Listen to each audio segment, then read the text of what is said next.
In this video, guys, we're going to learn exactly what specific habitat feature can help you kill more bucks. If you guys can see here, I'll show some B-roll footage. I'm sure you can see it in the video.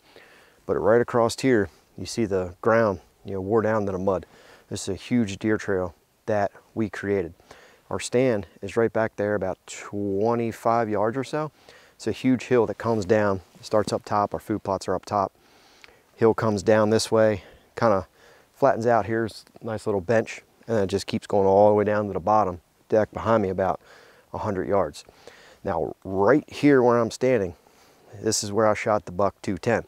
I was right in the stand there. He came from this way, walked broadside right here, shot him.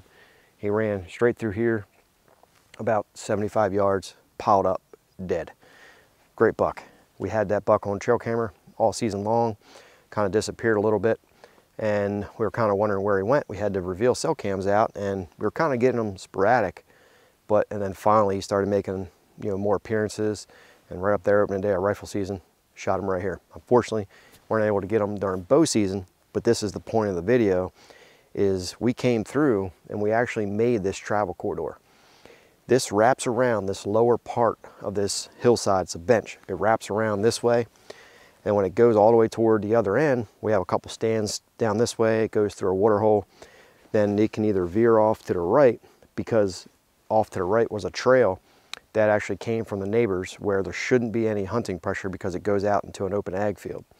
So we left that open and then veered that back off to the left so that it can wrap around down to the bottom side, which goes to our other tree stands. But we took this trail and we hinged some trees out to the sides, and I mean, you can see it's wore down to the dirt. I mean, they've been using this we did this back in last March, and this is toward the end of January now, and they just got this like crazy. It goes all the way around. And travel corridors are very good habitat improvements that you can do.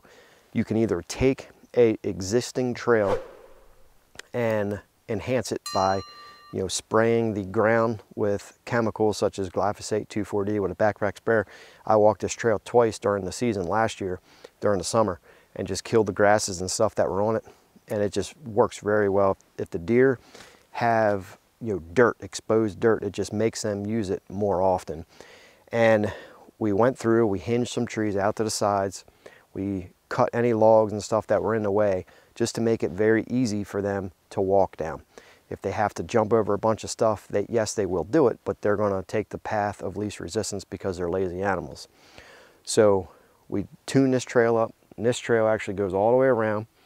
It crosses a little bit of a gas well road, goes to the other side, loops around, and then they can scoot into our food plots on either side.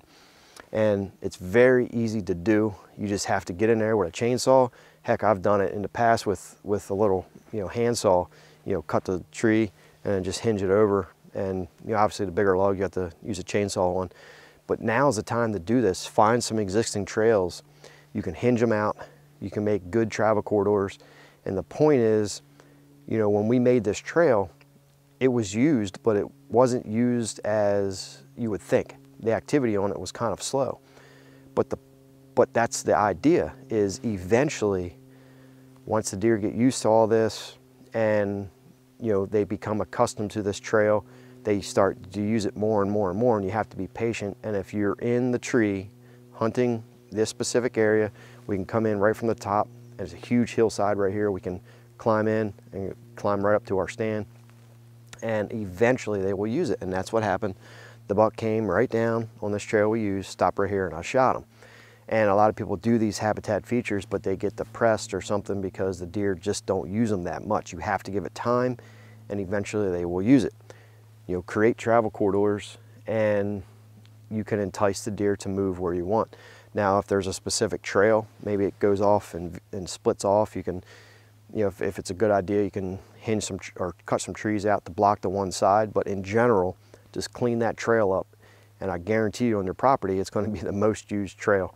Our scent up here can actually blow back over this way and then wrap around that hillside over here, or it can actually drift down over here.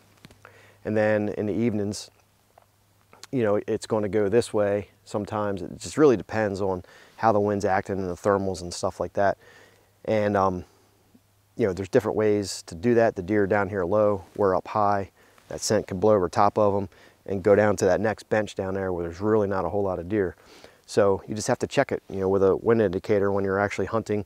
Get in there early mornings, afternoons, and just continuously check the wind just to see how the wind actually plays on your property, because on each property is going to react different. 100% is going to react different. Hills and, you know, different thermals and stuff like that. So do these travel corridors and enhance the area, hinge the trees out, clean them up, spray them with glyphosate, and I guarantee you, you'll have better results.